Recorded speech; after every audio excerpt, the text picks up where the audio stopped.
Hey there and welcome to Mutant Year Zero Road to Eden. My name is Pete and today we complete the first episode of a brand new series on this channel.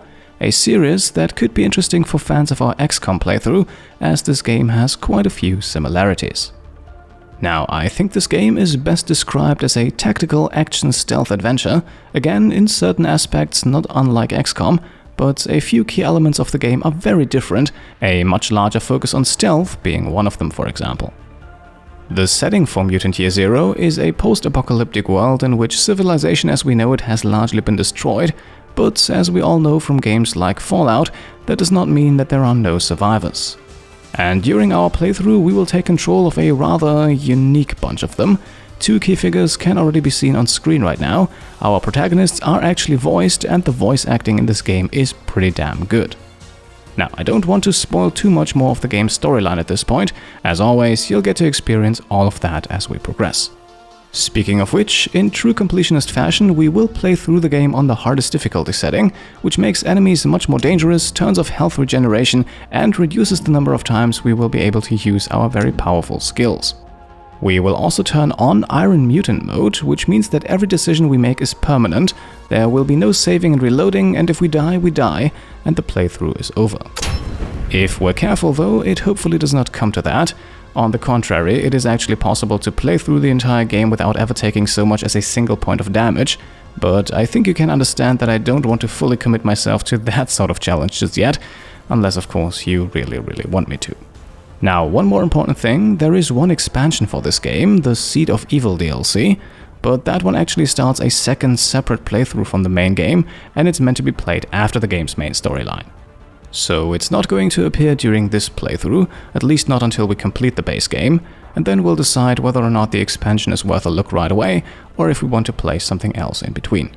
Finally then, with a grand total of 36 achievements, Mutant Year Zero also offers a nice challenge for completionists like me, and the best thing is, almost all of them can be acquired in one single playthrough, and that is exactly what we intend to do here. We will have to make a decision regarding just 2 achievements that are mutually exclusive, but we don't have to do that now, and I don't want to bother you with too much information and detail at this point. As a matter of fact, I think I have mentioned everything you need to know before we jump in, so let us now do exactly that and begin our completionist Iron Mutant playthrough of Mutant Year Zero Road to Eden.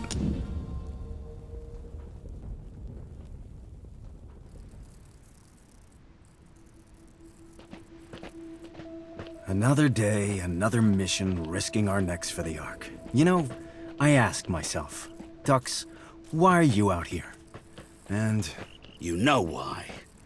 The Ark's water pump is broken again, and Hammond said he needs more scrap to fix it. yeah, well, we'd do it a lot better if he'd sent us somewhere with actual scrap to find.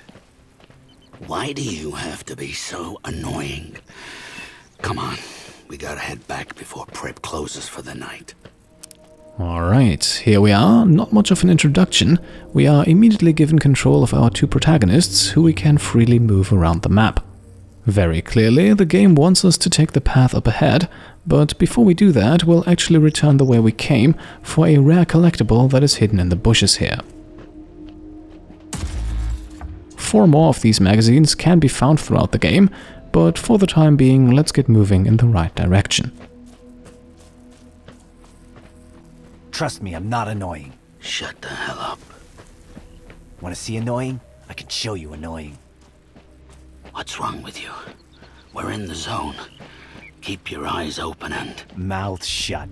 Yeah, you only told me that 9,000 times already, Bormin. At this point, the path branches off, but the right side is clearly blocked by a few large boulders, so let's follow along and continue to the left. Look at this. Beautiful. Just beautiful. This scrap's gonna make us heroes back at the Ark. Here we are now introduced to a key resource in this game. Scrap can be found in many different places, and we want to make sure to pick it up wherever we can find some. The air stinks like mutants. Not just any mutants. Stalkers. Tight muscles. Good meat. I smell it too. Where there's stalkers, there's Ark. Where there's Ark, there's killing time for Skizzics and Treble. Oh, they're close! Close! Close! Close! Over there! Come, brother! I'm on their trail. Okay, so we have met our first enemies, but for the moment they are unaware of our presence. That will change if we enter their red detection radius, but our characters are called Stalkers for a reason. By switching off our flashlights, we can make it a lot easier to sneak up on these two and attack them on our terms. As soon as we are in position, we can go for the ambush, which then triggers the combat mode. Now, combat is turn-based and should look familiar if you've been following our XCOM series. Since we're still undetected, we can go first, and on our turn we can move around, and the game actually also tells us our expected hit chances in advance, which is crucial to our approach. Next to moving and shooting, we can also use items like Molotov cocktails or go on Overwatch. Again, nothing too unique, at least not yet. Now, one thing we want to take note of is how many hit points our enemies have, which is 4, and how much damage we can do, which is 5 if we're using the scattergun with Bormin or 4 with Dux's crossbow. Both of that is enough, so for now we simply want to move Bormin and Dux into positions where they have 100% hit chances, so that we can take both enemies out, guaranteed. And moving up actually causes our enemies to detect us, but at this point that's a little too late. Oh man, that was my shot. So, one enemy down, Dux can now take care of the other. We'll talk about the advantages of his weapon being silent in a few moments, but for now, let's simply get the kill. Sorry about that. Not too shabby. You coming? Never seen ghouls this far south before. They're getting closer to the Ark every day. Something's up, Bormin. Alright, so not only do we have suspicious enemy activity, but we also have some loot to collect. In this case, our very first weapon modification.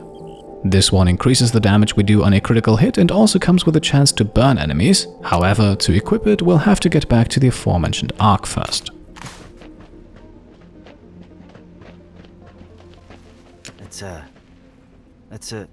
We saw one of these things once. Filled with zone dogs, right? Ooh. The ancients sure knew how to build big pieces of garbage. We can then find more scrap next to a crashed plane, and for the most part the game handles scrap and other resources this way, by putting them near these small points of interest that attract the player's attention. Still, a thorough exploration of the map is almost always recommended. For example, if we're following the path here, we can find some more scrap. So once again, things like pathways or objects and buildings of interest should always be investigated.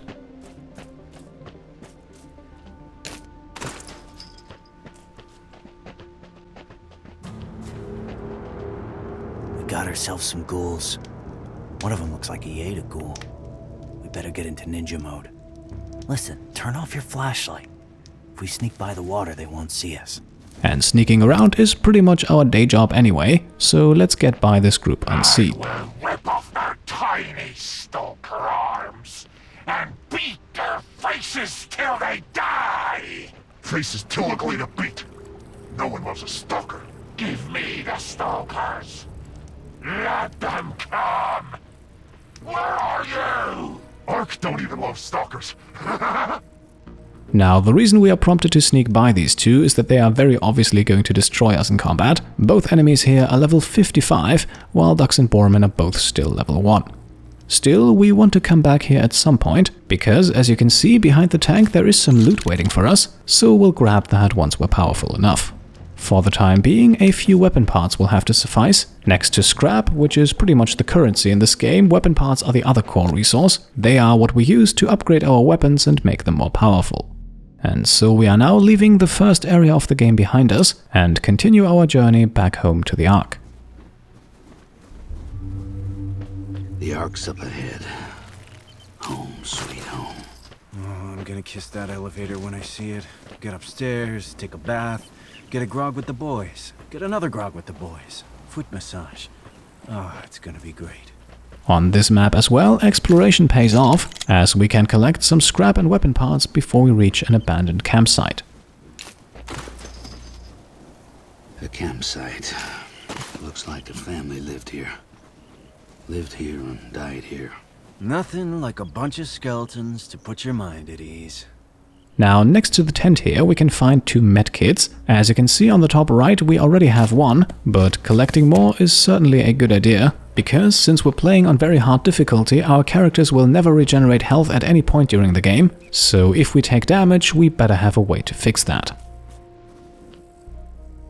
There's a cabin up ahead.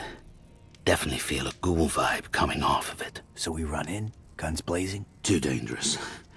If we're sneaky, we can get into a good position.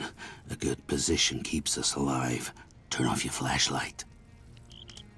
Now, as we move closer to the cabin, we want to make sure to collect the scrap here, and then we want to go into stealth mode and scout out what exactly we're dealing with.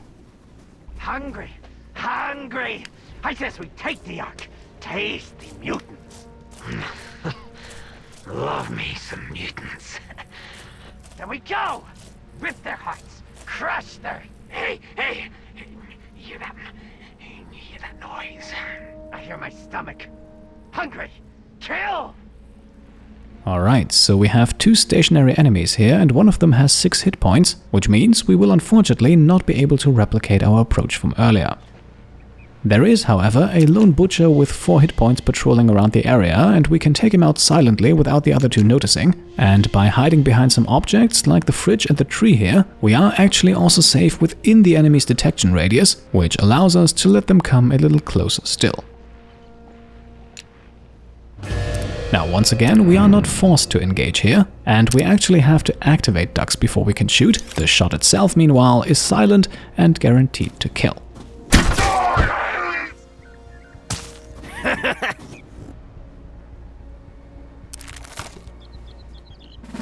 guys, come here. Alright, so we have leveled up, but we'll take care of that in a moment. At this point, though, it is important to mention that had we not used a silent weapon, the other 2 enemies would have heard us, and combat would have continued. Come on, let it be something good. And would you look at that, we have found ourselves a new weapon, a weapon that coincidentally does exactly 6 points of damage. It also has a low chance for a critical hit for 7 points of damage, it can shoot twice before it has to be reloaded and has a range of 8 tiles, and together with the abilities to destroy cover and knock back most enemies, this is very much a close-range gun. Its acquisition now brings us to the inventory menu, in which we can equip our characters with weapons, outfits and throwables, and for the time being neither Bormin nor Dux have a ton of equipment. Both of them, however, have 2 active weapon slots, which means we have some flexibility to switch weapons to suit our combat needs. And with Bormin, the newly acquired Gaper will now replace his Stinger pistol. Yes, in terms of critical hits and ammo capacity, it is a little worse, but at least here at the start of the game we are mostly interested in the guaranteed raw damage output, and as you can see very clearly in this case, just 1 point more can make all the difference. Having grabbed a bit more scrap, we are now well equipped to take out both enemies in the area with just a single shot, so let us sneak up on them, make sure that Bormin stays on the right side to attack the hunter, Let's split up. while Dux takes care of the slightly weaker marauder.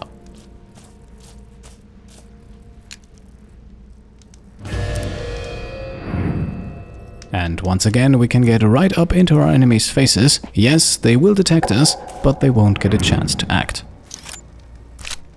Sit down!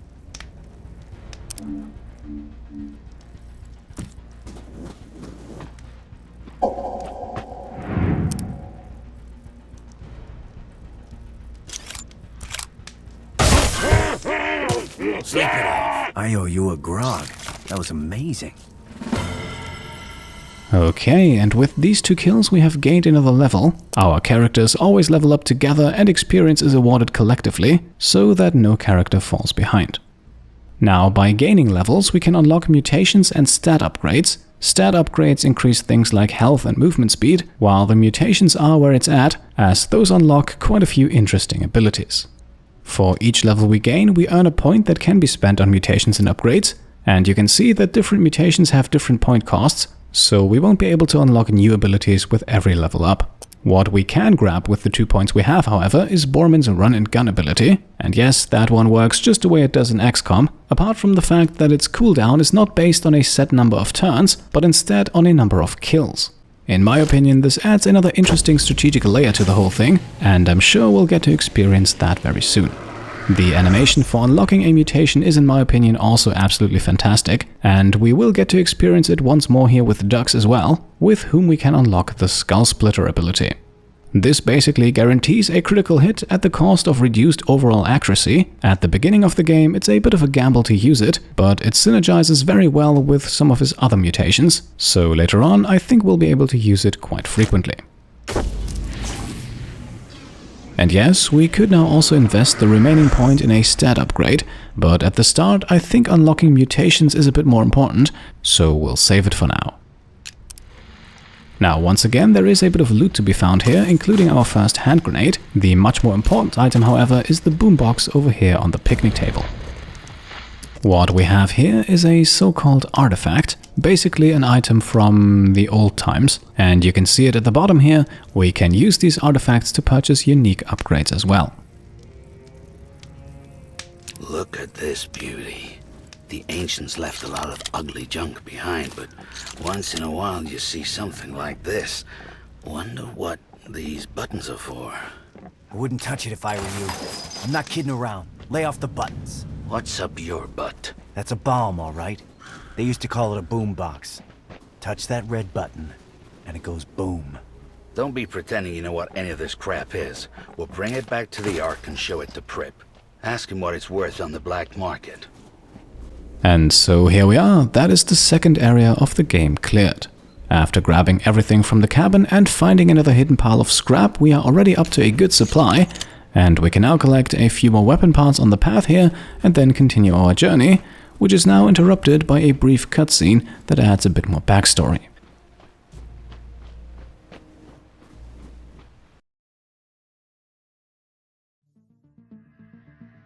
Of course the world ends. You did it to us.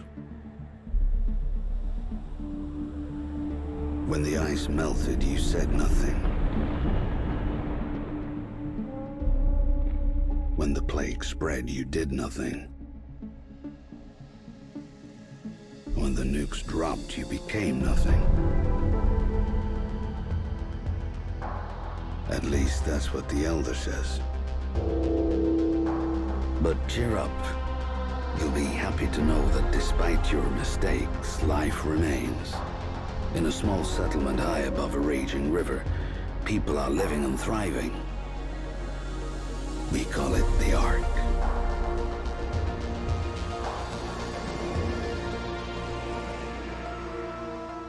The Ark is humanity's last outpost, a lonely island in an ocean of chaos. Within these walls, we help each other create a new civilization on the ruins of the old one, with the guidance of our leader, the Elder.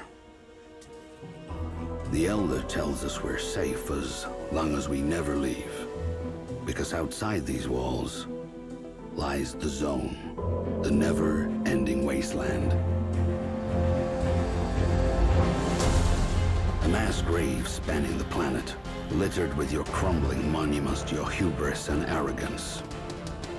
What the Elder chooses not to tell us is our food and water supplies are running dangerously low. That's why he relies on Stalkers, adventurers who leave the Ark, explore the Zone, and scavenge for precious resources.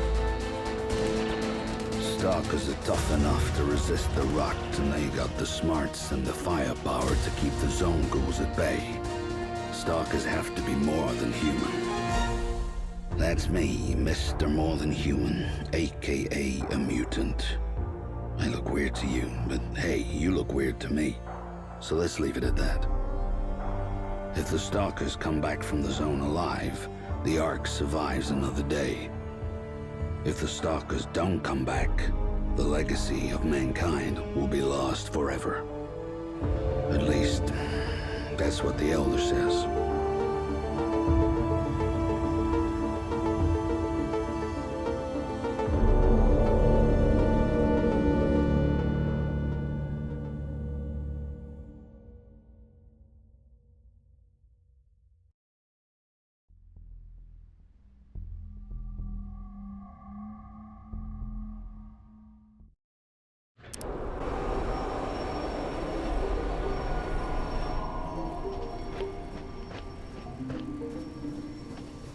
Home sweet home. The elevator's up ahead. Okay, the Ark is near and we can actually also trigger a brief overlay that shows us where to go. As always though, the direct path is not necessarily the one with the most valuables. 2 ghouls. See them? What are those rotheads up to? Wait. They're planning to ambush the elevator. We've got to stop them. Let's sneak around and see if there's others. And sneaking around is certainly a good idea, as it brings us to this broken radio tower with some scrap, and just a few meters up ahead we can also find an abandoned gas station with a few more goodies inside. Just outside of the station, a marauder is patrolling, and while we could simply wait for them to leave to continue looting, we want to take them out sooner or later anyway, so we might as well do that now. From our current position, we don't really have a good shot, but the enemy is all on its own, so revealing ourselves is fine, as long as we don't make too much noise.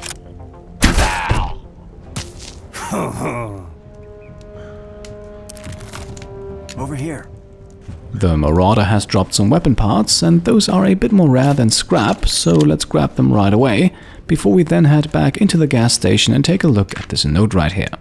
Now, this was written by another stalker named Clara, who speaks of a working spark machine, perhaps a device like the broiler we picked up earlier, or maybe something entirely different. In any case, let's make a note to check the area east of wherever the Iron Serpent is, and continue looting for now.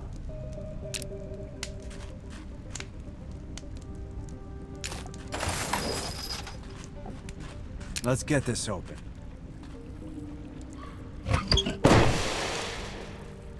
And here we have our first outfit item, the snazzy visor, which increases weapon range.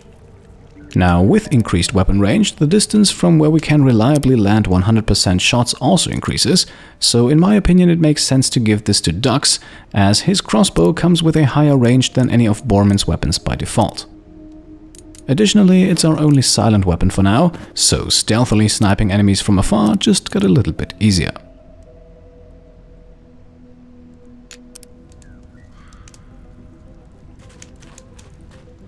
Now, a bit more scrap can be found next to the car, and some weapon parts are hidden between the 2 gas tanks over here, and once we have everything, we can listen in to our enemy's plan. Box opens. We go in the box. Box goes in the Ark. We take their food, we take their guns. Mutants in the Ark. Too many, too many. Mutants are weak. We kill some fast, we kill some slow. But we kill them all. Box is coming. We kill them all. While the ghouls are strategizing, another lone marauder can be picked off behind them. I am not entirely sure if moving closer was even necessary at this point. In any case, it gets us the kill. Yeah. You ain't half bad for a newbie. Okay, back me up. Alright, on to the main group of enemies now. Once again, we are dealing with a 4 hit point butcher and a 6 hit point hunter, so we are well equipped to take them both out. Just to be on the safe side, we are splitting up our 2 friends, so that Dux can approach from the left to focus on the butcher, while Bormin takes care of the hunter. Once we are close enough, we can then ambush our enemies. There is nothing to be feared from detection at this point. We do want to be careful though not to use the scattergun, and instead switch over to the Gaper, as only that will guarantee us the kill.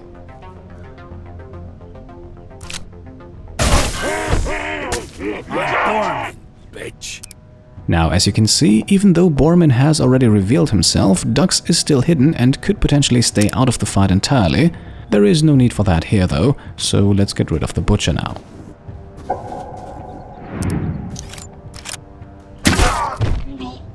I'm the death-dealing, soul-stealing, stalking machine, baby. These ghouls are getting way too close to the Ark. Better get in the elevator quickly and go upstairs.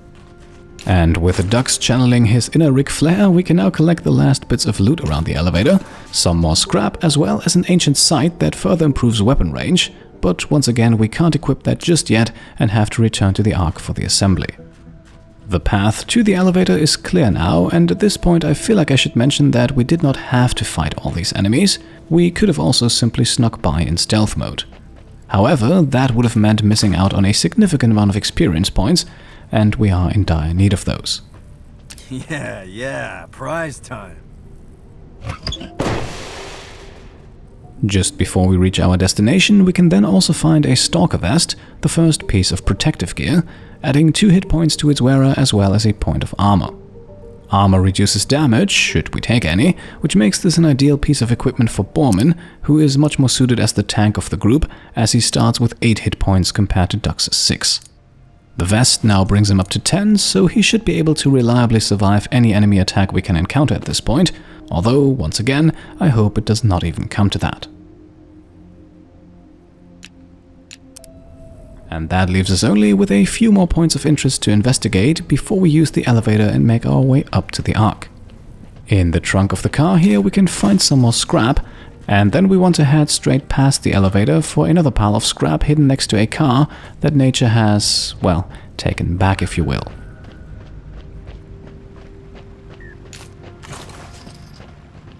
We can also increase our supply of weapon parts with a broken gun next to the shore here, and that is the map stripped clean. Time to visit the Ark for the first time, and to also unlock our very first achievement.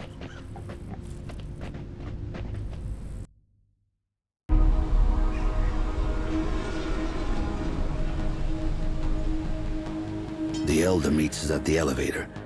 He says he doesn't have a second to lose. The mission's too important. Our mission, he says, is a man. And that man is Hammond. Everyone in the Ark knows Hammond, respects him. He's our lead, gearhead, going farther into the zone than anybody else, bringing back the machines that help us survive. He knows how to keep those machines running, how to fix them when they fall apart. Hammond keeps the Ark's heart beating. The Elder says 3 nights ago Hammond took his team of Stalkers and headed north, not telling anyone why. They haven't come back. I've never seen the Elder this shaken before. It scares me. He tells us Hammond has a remote cabin in the north that could yield some clues to his location. Me and Dux never patrolled that far before, but the Elder says he has faith in us. He believes in us. So, this mission we accept. Go to Hammond's cabin, search for clues, then find Hammond and bring him back alive. The fate of the Ark depends on it.